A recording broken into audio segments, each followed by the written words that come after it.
Marc Bolan's blue plaque was unveiled at 31 Clarendon Gardens in Maida Vale. The address where Bolan lived with his wife June from 1970, which is when his career soared with hits including Ride a White Swan and Get It On. BBC Radio 3 presenter and English Heritage Blue Plaques panel member Petrock Trelawney said Marc Bolan was not just a hitmaker, he was a visionary who led a glitter-drenched revolution that transformed the sound and style of the 70s.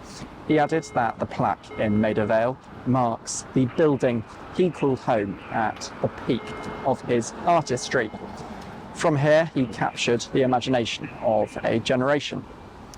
Bolan, who lived in London all his life, left the first floor London flat in 1972 because of unrelenting attention from fans, according to English Heritage. I mean, I knew him before when he was in the early days, when it was a little folk duo called Tyrannosaurus Rex initially, then it became T-Rex, and then it became Marc on his own. So he really learnt his craft and knew what he wanted to do, and somebody like that will live for long after I've gone. In fact, long after everybody's gone, because he left a style, a music. So if anybody deserves a blue plaque round here, it's Marc. Between November 1970 and June 1973, Group T-Rex had 11 top 10 hit singles. Bolan joins other notable musicians commemorated by the Blue Plaques scheme, from Freddie Mercury to Jimi Hendrix and John Lennon.